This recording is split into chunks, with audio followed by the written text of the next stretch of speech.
நாம் தமிழர் காளியம்மாள் மீண்டும் அரசியல் களத்துல அமர்க்களம் செய்ய இருக்காரு. தமிழக வெற்றி கழகத்துல இணைந்த அவரை நாம் தமிழர் சீமான் அவர்கள் வாழ்த்து தெரிவிச்சிருக்காரு.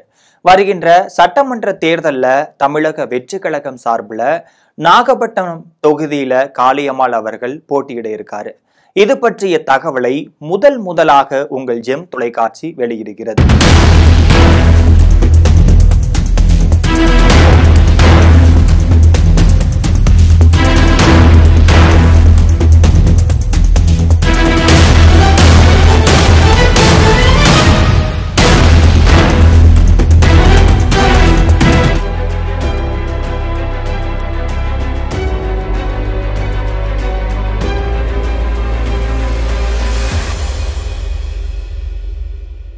தமிழக அரசியல்ல பேச்சு வன்மையால் தனக்கென மிகப்பெரிய பட்டாளத்தை உருவாக்கி கொண்டவர்தான் நாம் தமிழர் காளியம்மாள். நாகப்பட்டினம் மாவட்டம் மீனவ கிராமத்தைச் சேர்ந்த காளியம்மாள் தொடக்கத்தில் சமூக ஆர்வலராக பணியாற்றி வந்தார். புயல் வெள்ள சேதங்களின் போது மீனவ மக்களுக்கு அவர் ஏராளமான உதவிகளையும் செய்து கொடுத்தார். குறிப்பாக சொல்ல போனால் அவர் கர்ப்பிணியாக இருந்தபோது பிரசவத்திற்கு 3 நாள் முன்பு வரையிலும் பிரசவம் நடந்த 30 நாட்களுக்கு பிறகு அவர் புயல் வெள்ள சேத காலத்தில் சமூக பணியை ஆற்றி வந்திருக்காரு. இதனை தொடர்ந்துதான் அவர் நாம் தமிழர் கட்சியில இணைக்கப்பட்டு அவரது பேச்சாற்றல் மகளிர் பாசறை ஒருங்கிணைப்பாளர் பதவியும் பெற்றிருந்தார். நாம் தமிழர் கட்சியில் சீமானுக்கு அடுத்தபடியாக தான் காளியம்மாள் பேச்சை கேட்பதற்கு கூட்டமானது திரண்டிருந்தது. இந்த நிலையில தான் இணையதளத்திலையும் காளியம்மாள் பேச்சுக்கு பார்வையாளர்கள் எண்ணிக்கை கோடிக்கணக்கில் இருந்ததாகவும் சொல்லப்படுது. குறிப்பாக முதல்வர் மு.க. ஸ்டாலினை அவர் தாக்கி பேசிய நிகழ்வு இணையதளத்தில் மிகவும் வைரலாகி வந்தது. இந்த நிலையில தான் நாம் தமிழர் சீமான் காளியம்மாள் குறித்து பேசிய ஆடியோ ஒன்று வெளிவந்து பரபரப்பையும் ஏற்படுத்தியிருந்தது. காளியம்மாள் தனிப்பட்ட செல்வாக்கை தேடி கொடுத்திருக்கார். என் அனுமதி இல்லாமல் அவரது பயணம் நடக்கிறது. காளியம்மாளை கட்சியை விட்டு நீக்க வேண்டும் என சீமான் காளியம்மாளை அவமதித்து பேசியதாகவும் ஒரு ஆடியோ வெளியாகியிருந்தது. முதலில் காளியம்மாள் கூட இதனை நம்பவில்லை, நாம் தமிழர் கட்சியினரும் இதனை நம்பவில்லை என்று சொல்லப்படுகிறது. ஆனால் சீமானை ஒரு மேடையில் அந்த ஆடியோ உண்மைதான் என்றும் போட்டு உடைத்திருக்காரு. இதற்கிடையே திடீரென்று நாம் தமிழர் கட்சியை விட்டு காளியம்மாளை நீக்கியிருக்காரு சீமான் அவர்கள். இதனை நாம் தமிழர் கட்சி தொண்டர்கள் கூட விரும்பவில்லை என்று சொல்லப்படுகிறது. ஏனென்றால் காளியம்மாளை அரசியல் பார்வையாளராக மட்டுமல்லாமல் குடும்பத்தில் ஒருவராக நாம் தமிழர் தொண்டர்கள் பாவித்து வந்திருக்கார்கள். காளியம்மாளும் இது தொடர்பாக மிகுந்த அதிர்ச்சியிலும் இருந்து வருகிறார். இதன் பிறகுதான் அவர் திமுகவில் இணைய போவதாகவும் பேச்சுகள் அடிபட்டு வந்தது.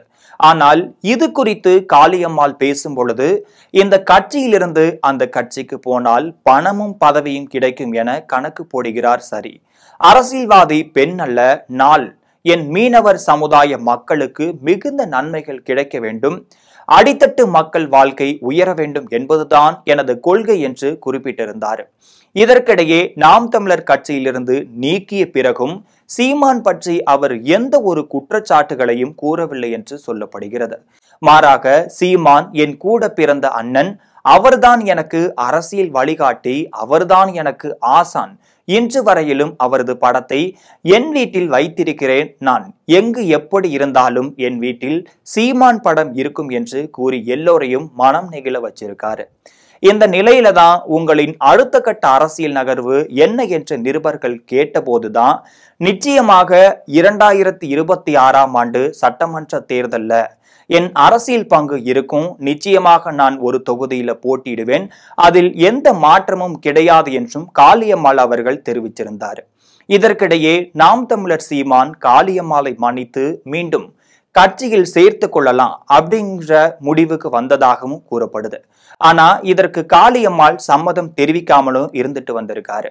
இதற்கு முக்கிய காரணமாக பார்த்தோம் என்றால் அவர் முன்னதாகவே தமிழக வெற்றி கழக தலைவர் விஜயை சந்தித்து தன்னுடைய நிலைமை குறித்தும் பேசியிருக்காரு.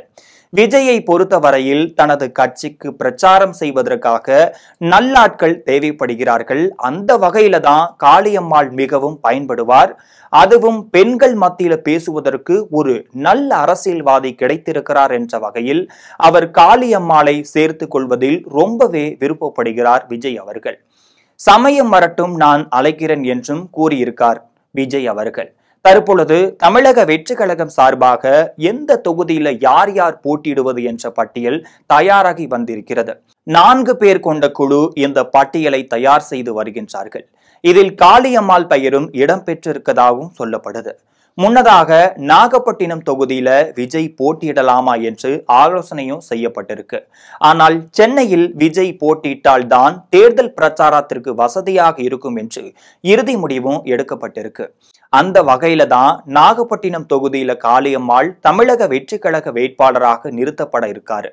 ஏற்கனவே நாம் தமிழர் கட்சி சார்பில் சென்னை, மயிலாடுதுறை, பூம்புகார் உள்ளிட்ட தொகுதிகளில் காளியம்மாள் போட்டியிட்டு தோல்வியையும் சந்தித்த போதிலுமே அந்த கட்சியின் சார்பாக அதிக வாக்குகளை பெற்றவர் என்ற பெருமையை பெற்றார்.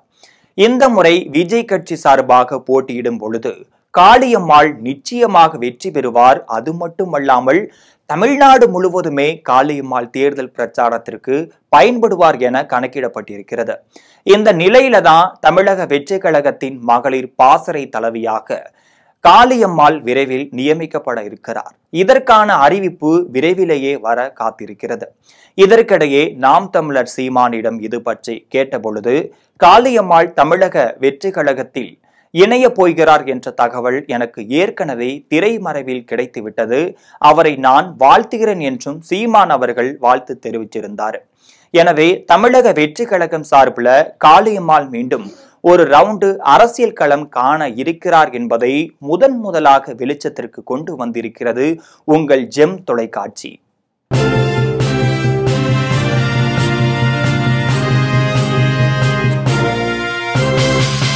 உடனுக்குடன் அப்டேட் தெரிந்து கொள்ள ஜெம் டிவி தமிழ் ஆப்பை இன்ஸ்டால் செய்யவும்.